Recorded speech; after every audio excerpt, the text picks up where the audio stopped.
Hello and welcome to another edition of Ask the Experts here on 570 News Radio. Faisal Susiwala has been serving the Waterloo region since 1988. He's the broker of record with Remax Twin City, recently named the top-selling agent in Canada. He's also recognized as the #1 individual Remax agent worldwide. Faisal is also the author of the book, The Real Deal, Billion-Dollar Real Estate Broker. We can always count on Faisal to have his finger on the pulse of the real estate market, and he's always willing to give us some of his time. So thanks so much for joining us today, Faisal. We really appreciate it. Thanks for having me on, Brock. Listeners, if you're interested in any of the information we discuss over the next hour, you can reach out to Faisal. You can start your journey at homeshack.com. You could also call Faisal directly, 519-624-5555, or email Faisal@homeshack.com. We'll also be uploading this show to the 570 News Radio website for you to listen to again. All you need to do is click on the Listen tab, and it will take you there. So, Faisal, we're midway through April. The weather is finally starting to cooperate with us. Where are we when it comes to the real estate numbers in the region these days? Well, we're starting to see some more activity in the market, and that's typical of this time of year. And there's also been that sort of buyer fatigue, seller fatigue that we're coming out of. January, February were relatively quiet. March, we started to see a little bit of an increase in the market activity.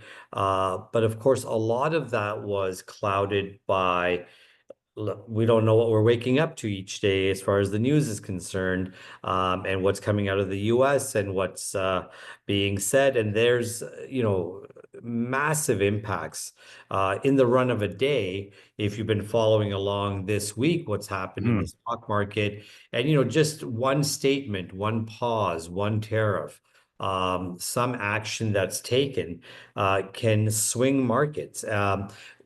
From the real estate perspective, we don't see the swings immediately. We don't see the impact instantly. And there's less of an emotional trigger when it comes to the tangible asset that you can control, such as real estate. Whereas a stock or an investment that you're not hands-on, it's going to be more volatile. But the unintended consequences of what's happening in those markets has a direct impact on people's sort of psychology here. And they say, well, I was going to invest some money. I was going to deploy some funds into real estate from my investment funds. But now that my investment funds have declined, I don't have that capital available. And then it just gives that negative market sentiment. So there's a lot of uncertainty that is there. And I think there's going to be a lot of uncertainty for the next 4 years. But we are seeing that people are kind of getting used to the new normal, per se, and navigating it. And I think most people are resilient and saying, okay, we get it. Nothing's going to zero. We're not going to crash. And we're kind of all in the same boat. So let's weather the storm together. You mentioned that idea of the next 4 years. We're smack dab in the middle of our own federal election. If the polls are to be believed, we're looking at really, I would say, a two-horse race with either the Liberals or Conservatives garnering most of the support, depending on the polls that you're looking at. If you're able to take a step back, Faisal, how do you see either of those parties shaping the real estate market moving forward? Well, it's interesting. If you break down Liberals versus the Conservatives, and like you said, it's really a two-horse race here. The Liberals are focusing on government-led solutions. Right. We're going to build homes. The government's going to be in the housing business. And again, I'm not taking sides here, just trying to break it down to where we're at. They've promised to help build 3.9 million homes by 2031. How? By unlocking public land, eliminating GST on the new rentals, and boosting funding to rental construction programs. But I think there's a misstep here. The elimination of GST on new rentals for builders who build and hold on to these properties, in my opinion, is not the solution, because builders who are building, they are in the business of building and selling and building and selling, not building and holding. Right. So that GST break should really be passed on to not just first-time home buyers, which I know is part of the plan. Yeah. It should be passed on to investors to encourage investors to deploy their funds into investment properties, investment vehicles in housing. The government is not in the business of owning rental properties. Right. Builders are not in the business of owning rental properties. But you know who is? You and I, the Mhm. small time investors who would most likely deploy their funds, maybe divest from the money markets and put it back into real estate, create housing, encourage that housing. So there's a shift that needs to happen. And sometimes I scratch my head and say, who are these policymakers? Like, have they actually, stepped outside of their ivory towers here and actually looked at what reality is? Like, in what world does a builder want to own 100 units? Maybe a Right. developer does, maybe a large REIT does, but those are investor driven, not builder driven. So there's a real disconnect here, and that's the change that needs to occur. Now, the conservatives, they're making market-based solutions, which again, that may be more alignment with people's thinking, and they want to get into allowing fast track permits, cutting the red tape. So let the market create the housing by making it easier for people in the market as opposed to the government creating the housing. Allowing, and we'll get into this a little bit later as well, but allowing the deferral of capital gains, Mhm. therefore encouraging more turnover in the investment side of things. And I think that's going to be a huge impact to investors because that'll give them some more confidence in buying and selling and reinvesting their money. But the Liberals basically want to deploy more public funding, Right. focus on affordability and renter protections. Conservatives, to summarize it, less red tape, investor incentives, and faster private builds as opposed to government builds. Both want more housing, which is great. Both want affordable housing, which is great. But it's going to be interesting to see what happens, and it could look very different depending on which side comes into play here.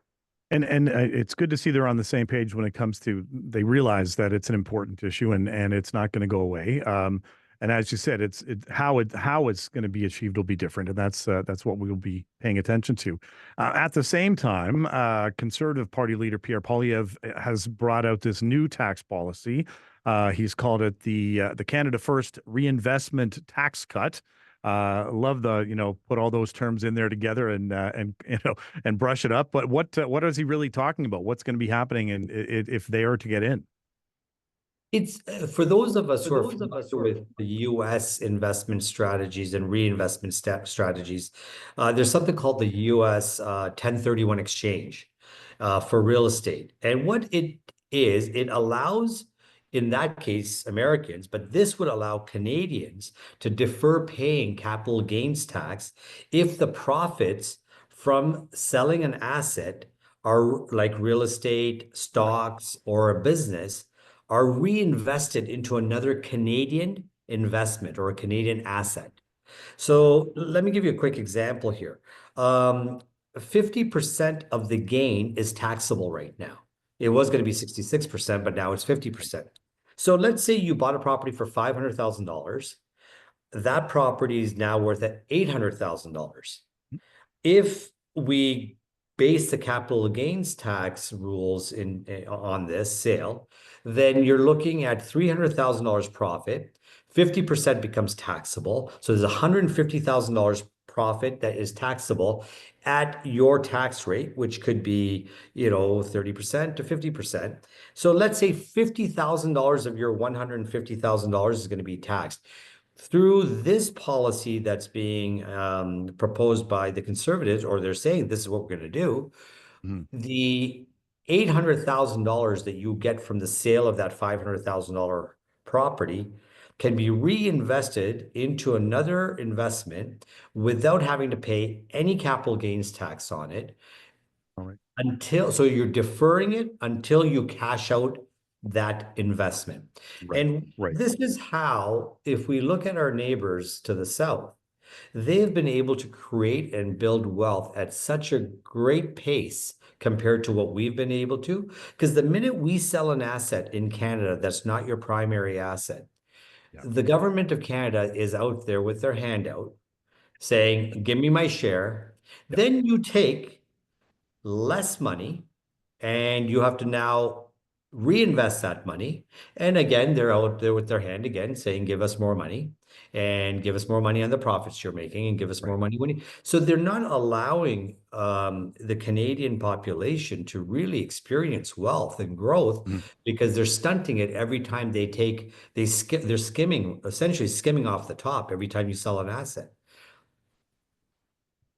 So, and this is coming from the conservative camp, and as you're saying, it brings in those ideas that have worked. We know they've worked south of the border, and it's going to be one of those things that if Mr. Polyev is successful on the 28th of April, who knows how quickly these reforms and so on will be brought in. But these are the things he's promising. So it's important for us to be able to take a look at those things. And as you said before, it's paying attention to giving Canadians a chance to make that, not get dinged every time they decide they're going to make a big decision when it comes to their finances. So really important for us to be paying attention to that. Yes. We'll take a quick break here on Ask the Experts. When we come back, still lots of things to talk about. Everything from stress tests to the housing crisis. Lots on the agenda today. Stay with us here on 570 News Radio. Welcome back to the show. My guest today, Faisal Susiwala, recently named as the #1 REMAX agent worldwide in terms of sales volume and number of homes sold as well. If you'd like a chance to chat with Faisal yourself, you can always start by going to homeshack.com. You can also call Faisal directly, 519-624-5555, or through email, faisal@homeshack.com. Faisal, before the break, we were talking about a lot of important topics, including things like the housing crisis and what's going on south of the border, and getting into a federal election here as well too. We also know that job losses are at the front of a lot of people's minds right now. We've heard of some factories already going and taking a 2-week break, and worries of around, will those 2-week breaks kind of spiral into longer times? What we did see a downturn, I know, back in March, and the worry is that that downturn is going to continue and it might become a trend. What are you seeing in the numbers? So a lot of thoughts on that. I think that companies that are laying off their employees at this moment are probably acting in haste. But look, I don't run these companies. I don't know Right. what their projections and bottom lines are. But we know one thing, that Mr. Trump has a tendency of opening his mouth, saying Mhm. something, and then pulling back and not following through. So it seems to be like we can't, I think we have to sort of be more thoughtful in our processes, not react to every whim that he has and then act on it and then have to claw it back. But I get it, you have to do what you have to do in the moment that you're facing. 32,600 job loss in March of 2025. So that's a big. Now, what job losses will contribute to is Bank of Canada's decision on whether or not and how much to reduce the rate. Yeah. So April Yeah. 16th is just around the corner, and the chances of a 50 basis point cut is greater now than it has been before, because the fact that there is such a massive amount of job loss, it's going to create that need. So I think we're definitely going to see a 1/4% drop, maybe a 0.5% drop. And again, this is all on target to getting it down to 2% by the end of the year. So whether we see 1/4%, 0%, or 0.5% drop on April 16th, I think the trend is going to be downwards. And by the time we get to the end of the year, we will see very close to, if not a 2% Bank of Canada rate. So that's just something that's going to happen. Additionally, the Canadian dollar has Hmm. weakened. Oil prices have declined. So that will further influence any expectation on that rate cut. So, we're going to see. So I think more than 50%, I read somewhere, more than 50% of economists are really saying that we're going to see a fairly major rate cut coming into this next announcement and possibly even into the next two announcements. Yeah, and that's always important for us to be paying attention to because it leads into so many other things, and we realize, you realize quickly how all of these things are intertwined. And I know that there's so much talk these days about, that what our relationship has been with the United States over the last 80 or 90 years. Well, that relationship has kind of been thrown out the door, and we're starting to look at other ways of doing things. But it goes back to that idea almost to the pandemic where it's uncharted territory and everyone's thinking, okay, well, we can't react, as you were saying, you can't react to every word that comes out of his mouth, but you also have to be able to say, no matter what, these are the decisions we're going to be making, and hopefully, we're able to move forward with that. Another topic that we've talked about before, and I know that you had wanted to circle back to it as well too. The stress test. There was a time and there was a need for that stress test. I guess the question is now: is it still needed, or are there other things that we should be looking at when it comes to making that jump? Maybe you can weigh in on that as well too. Well, first of all, Brock, I'm convinced that the office of the superintendent, the OSFI office, was listening to our show about a year ago and finally decided to agree with our sentiment that, yeah, that stress test made a lot of sense when interest rates were at 1.5%. So they had to add that 2%, or they had to use the 5-year benchmark rate. But now that the rates are not at 1.2% or 1.6% or 1.8%, and the rates are higher, to implement a 2% over the mortgage rate that they're getting or the 5-year benchmark rate, they're just basically cutting out probably 40 to 50% of the buying population, Exactly. because it just Exactly. at 7% or 6% qualifying rates, there's not going to be a lot of affordability on those numbers. And if the trend is headed down, then there's really no need for it. So it looks like those rules will be relaxed and the stress tests will most likely be eliminated, especially in places like Toronto and Vancouver where it's needed the most. So I don't know if that's or if it's even possible for them to pick and choose which provinces or which cities or what's the population or what's the average price of a home in a certain region where they will say in these areas we will eliminate the stress test, but when you get into more of an affordable zone, we are going to continue with the stress test. So it'll be interesting to see how they play this out, but it's a welcome change from a realtor's perspective. I'm sure mortgage brokers are ecstatic to hear this because we're going to be able to get a lot more people into homes if we don't have these roadblocks and stress tests to hurdle over. And as you were saying, if it's kind of knocking 40 to 50% of the people out of the way, we need a simpler solution. That's not the way for us to be moving forward. And it goes back to a topic we were discussing before the break. When we look at the housing crisis, I was going through the pre-show notes, and I thought it was great. You had the one statement you just said: housing crisis has a simple solution, and I think you found some solutions. Maybe you can share those with us. And I think they're simple's, people look at that and sometimes say, well, that's well, there's got to be other ways to do things, but why not look at it this way? Yeah, like the solution really, it doesn't involve launching more government programs because that's Right. been Right. like whenever something's not going right, it's like, okay, well, the government needs to step in and do this. But really, there has to be market-driven solutions. So, certain things that need to be done to make it easier for the end user, make it easier for the one who's providing or building the housing. And that's where it comes back to what we were saying earlier. Cut the red tape, Right. allow zoning laws to be relaxed, allow more cooperation from the municipalities, streamline the process, allow, especially in that missing middle, Hmm. uh, mid-rises, townhomes, the smaller starter homes.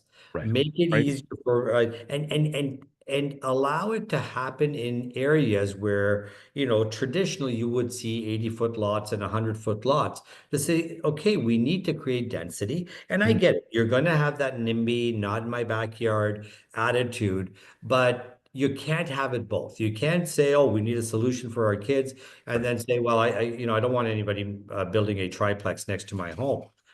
So there has to be some give and take at this point, but really those policies have to be there. And really the only way to do it is by the municipalities really supporting and understanding. I'm facing this on a regular basis when we go to the city hall and say, okay, well, you're allowing 3 units per lot. And when the guy across the desk or the planner across the desk is saying, yeah, well, that's a triplex. So the zoning, well, hang on, no, that's not a triplex. That's an additional residential unit that I'm creating, which is mandated by the province of Ontario, and that allows me to have a single family home with 2 additional units, creating 3 units. So the regulations on parking, the regulations on setbacks, the regulations are very different than if I was coming here asking you to give me allowance to build a purpose-built triplex. So there's a different, and it's sad and honestly disappointing that the city staff is not up to speed on what it is. So the person Right. across the desk from you needs to take a moment and read something and understand that what's difference between a triplex and a conversion, and not apply the rules of a triplex on, because the simple homeowner, when they walk in thinking they can get that and they're told no. And we just had this conversation with a homeowner who went in and they were basically turned away and said, no, that's you need to do this for a triplex. Well, that's not the question that was asked. The Right. question Right. was, what do I need to do in order to have 2 more units added to my property? What are the rules and regulations? And they said, well, you don't have enough parking and you don't have this and you don't have that. And then off they went. And luckily they called me.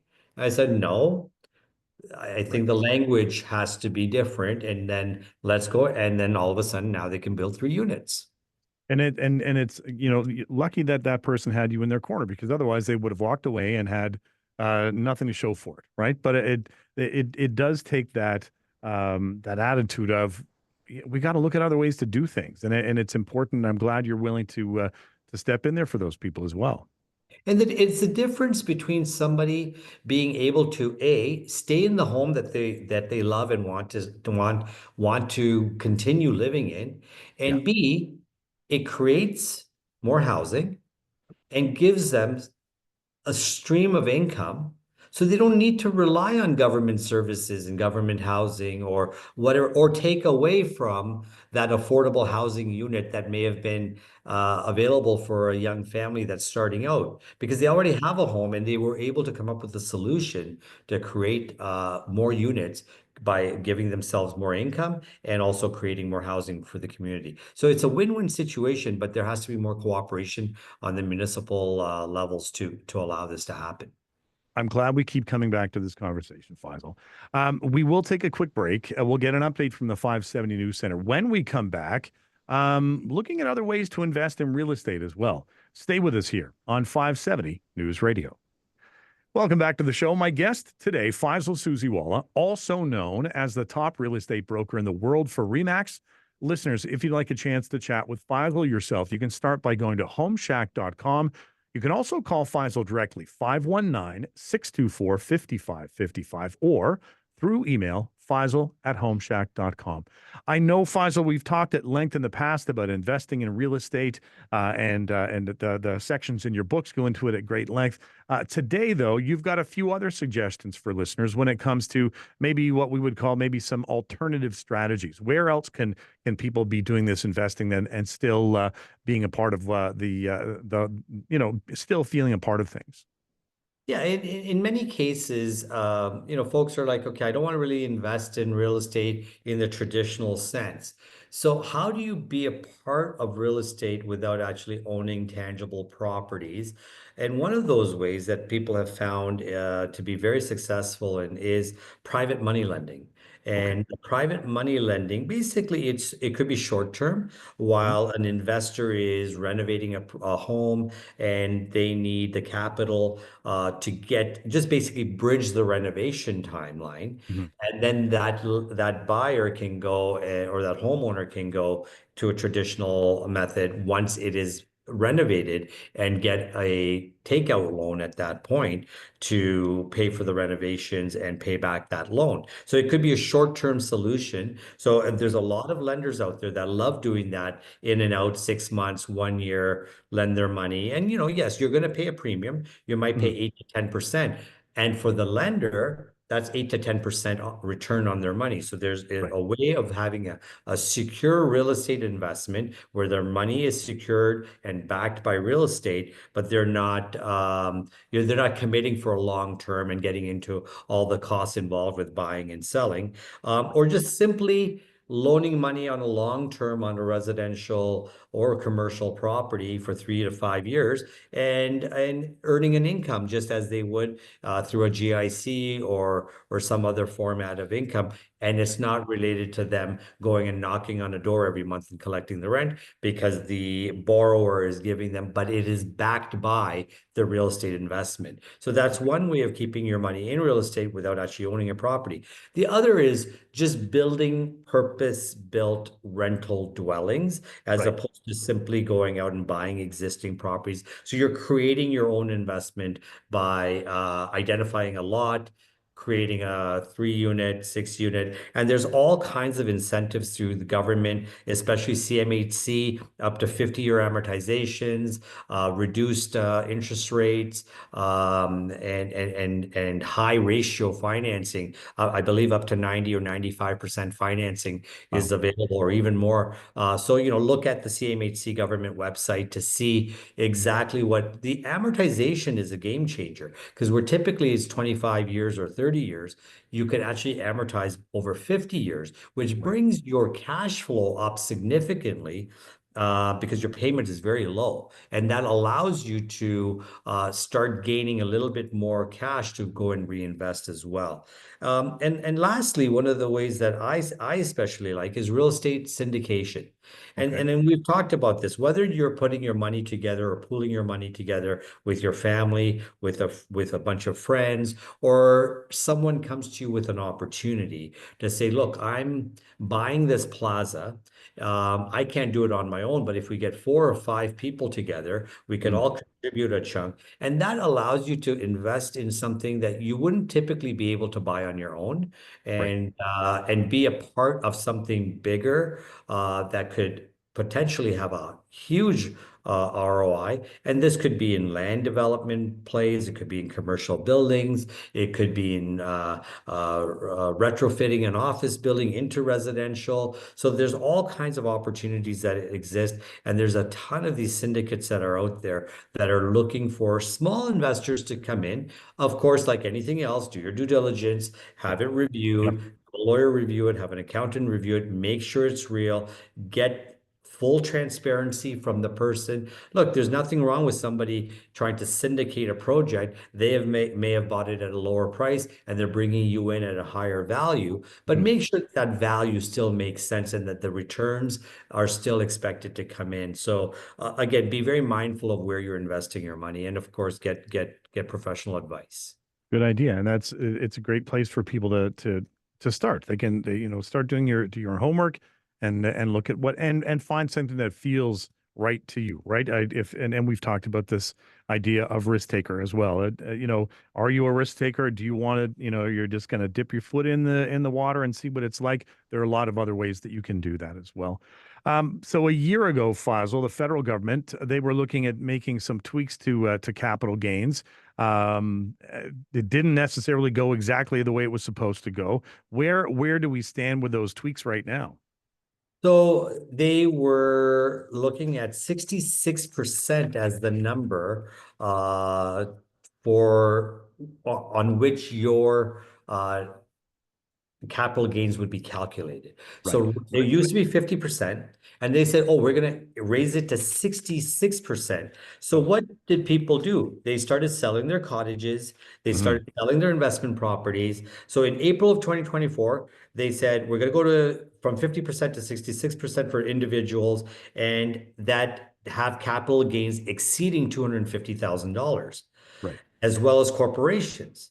So investors, and especially where my concern was, and then we talked about this, grandma who had the cottage paid $80,000 for it. It's now worth $1 million, is Mhm. going to get taxed extremely heavily based Yeah. on the 66%. So they wanted to sell those properties as soon as possible to avoid the 66% tax rate and be down to the 50%. Of course, in March of 2025, last Mhm. month, Prime Minister Carney thankfully says, we're not going to do that. Yeah. Forget what we said. We're not going to do that. And this seems to be a government trend that we've seen with all kinds of things, where they implement something, they spend millions and millions of dollars implementing something. People have to hire accountants, and we spend millions and millions of dollars trying to conform to what's required. And then they pull it back. And that's exactly what they've done. Sadly, there's no recourse for those who ended up prematurely selling those properties, Right. cannot now knock on the government's door and say, hey, I took a loss, or I ended up having to sell this property that I had no intention of selling because I was trying to avoid paying the higher tax rate. Right. Uh, so let me give you an example here. An investor that owned a secondary property valued at $500,000 with an original purchase price of $100,000 Yeah. in capital gains would have had $400,000 in the gain. So because of the fear, they had to sell by June of 2024, which was Interesting. last year. Yep. Under the existing 50% inclusion rate, the reported taxable gain would have been $200,000 had they waited. So Yeah. they ended Yeah. up having to sell something at probably a lower price because there was a lot of panic selling going on. And we saw a lot of that more so in the cottage countries. And people were just getting rid of their investments. It's possible they were selling off their stocks if they had gains, just to avoid, because 16% more taxable gain can be a significant amount, especially if you're a Absolutely. retiree. Yeah. And it's unfortunate that as you said, it was like they put it out there. Let's see if it sticks. That 11 months goes by and they're like, yeah, it's not so good. Yeah. If you've been caught up in that whirlwind, well, there's no Yeah, parachute had for they it. held on to it, there would have been no change in their taxable liability. And quite honestly, if this capital gains tax exemption comes into play, those poor people that sold out of Yeah. panic are going to be extremely upset, Yeah. because had they held on one more year, they would have been exempt completely and would have been able to reinvest that money again and not feel any pinch on a tax level. There's going to be a lot of sour grapes for a lot of people for a while. Um, Another topic we've talked about in the past, but I know that you had some numbers you wanted to share with us as well too. We've talked about how folks, maybe they're our age or a little bit older, and they're looking to find ways that they can support their adult children. Um, I know that you found a survey that kind of looks at things. What are the numbers telling you from that survey, Faisal? So 60% of Canadian parents are anticipating providing financial support for their adult children. Hmm. Not talking, under the age of 25. We're talking over the age of 25. Yeah. And 61% express low confidence in their ability to do so sustainably. Right. So what they're Right. saying is, we're gonna support our kids, our adult kids, but it's not a sustainable solution. We are now going to take away from our retirement living, from what we were expecting to do. And 77% feel that purchasing a home for their adult children is out of the question. And 57% feel that they will have no savings left in their retirement. So that has now led to, this is a good number. 79% of parents are saying that our main focus is going to be on financial literacy and preparedness for our kids to have that education, Yeah. put them on some form of understanding, budgeting, what it would be. So the solutions that they're coming up with Yeah. is set a timeline for financial independence. So say, Smart. okay, by this Yep. age, you need to have this much saved up. You Yeah. need to put like, pay yourself first. Right. That Right. attitude. Creating a budget and savings plan. So every time you get an income, you need to know what's my output, what's my input, how much am I spending, how much am I making, how much am I putting away each month, am I utilizing my TFSAs and my RSPs and my FHSAs, and then just the main focus of each parent right now, 79% of those who were surveyed said top of their list Yeah. is educating their kids because we all know there is no education right through elementary to secondary to post secondary on getting financial literacy. I mean, the number of students I have spoken to that have Mhm. graduated with business degrees still have no concept. So there's a lot of theory, but Yeah. there's not a lot of practicality out there, and No. it's unfortunate that there's still that gap in literacy when it comes to finance. And I think that's key. That's and then it's not burying your head in the sand. It's taking responsibility for it. Then and a great point to end this section on. Let's take a final break here on Ask the Experts. When we come back, we're going to lighten things up a little bit, and we're going to avoid some of those decorating missteps. We're going to talk about that. You're listening to Ask the Experts here on 570 News Radio. Welcome back to the show. My guest today has been Faisal Susiwala, also known as the top real estate broker in the world for REMAX.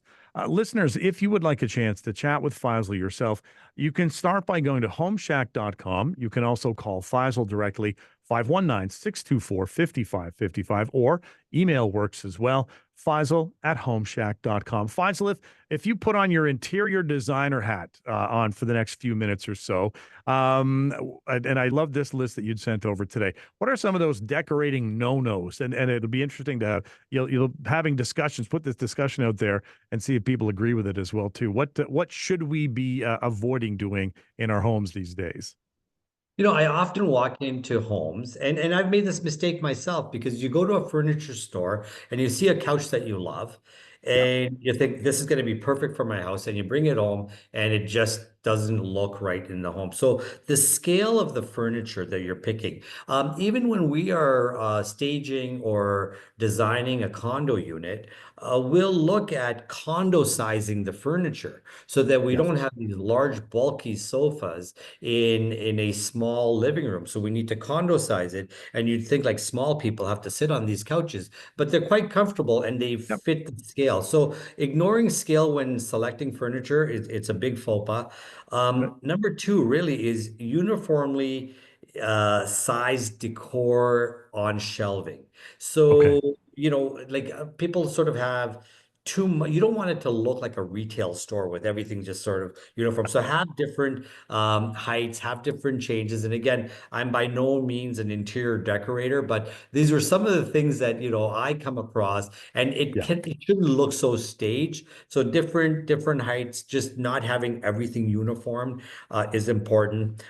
Selecting bulky seating in small areas. And we talked about that as a Okay. first Yeah. point, but that also goes to scale. But oversizing, putting theater chairs in your little family room is going to make that space look really small. One of the things that I see a lot of is you'll have this massive wall, and then you have a little painting in one corner and you have a Right. little Right. picture here. So all these little or the paintings are too high or too low. Yeah. So, just getting a better idea and balancing out those walls. Overcrowding.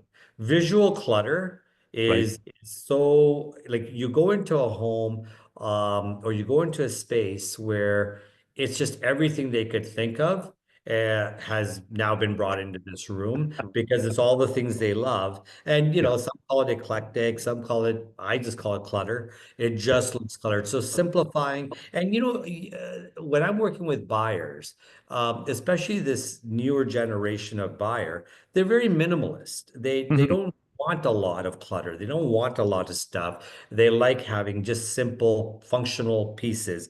Um, Using small rugs in large spaces. So yeah, you go Yeah. into a living room and the rug is just under the coffee table and the rest of the space is nothing. So again, get the proper rug sizing that fits the space, gets under the furnishings, not just sitting in the middle of the room like a Right. doormat, really. And I've seen Yeah. that as well.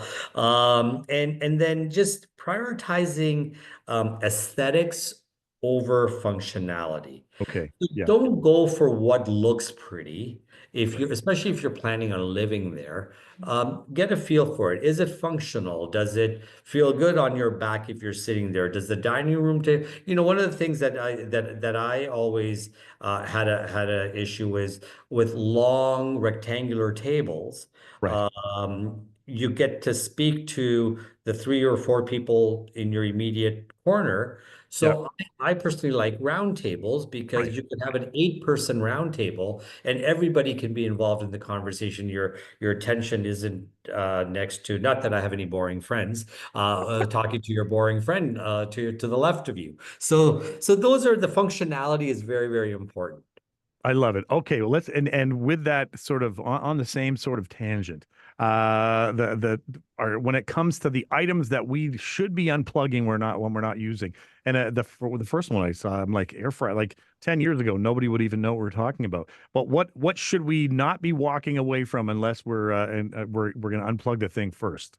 Yeah, some of the things are obvious, but like sometimes the things that we don't think about, you've had your toast, it's Yeah, on the counter, it's plugged in, and you walk away from, well, that appliance, especially toasters, it generates a lot of heat, yeah, and the elements could still catch on fire. right, right, The of course the new thing is the air fryers. Again, gets very, very hot. And remember, all of these items that are plugged in, there's still something called the phantom draw, right. which still Yep. draws energy. So it can add up. If you've got a lot of things plugged in throughout your house all the time that are unnecessary to have plugged in, it will draw power.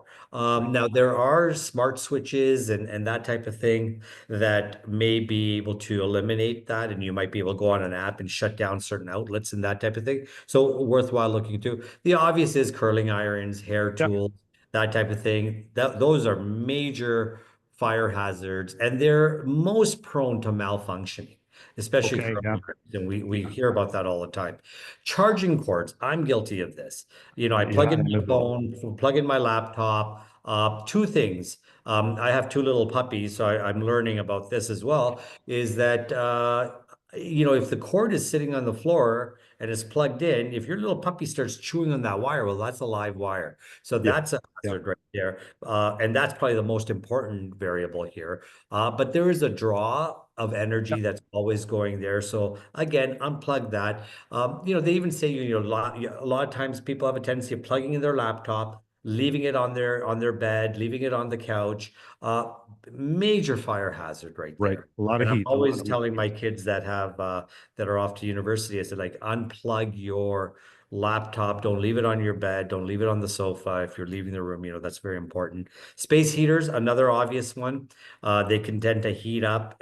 They draw power even when they're not in use. So again, you're paying for it and you've got a fire hazard. Electric kettles, same Yeah. issue there. So those are sort of I mean, I love to hear all the different items that people do unplug, but these were really the top five that came to mind that people are conscious. Now, I don't go around unplugging my lamps and that type of thing, but I'd just be a crazy person if I started doing that. Right. But it is important that the obvious things that are not in use that need to be plugged in to use should be unplugged when you're leaving the home, especially. And I mean, these are all the things that we were told as kids too, right? Yeah, turn the lights off, do all that, and we never really we thought our parents were just giving us a hard time, but there was Yes. some truth to the things that they were talking about as well too. Faisal, it's always such a great time to talk with you and new things to learn every day, and it would be so easy, I think, in some ways for us to just go down the rabbit hole and talk about all the negative things that are going on with the economy and all that stuff. But it's always good for us to circle back and look at right from the beginning of our conversation today, that idea of, in all of this turmoil, all of the things that are going on, if you've got a roof over your head and four walls, whether you're renting it, whether you've bought it, it's yours.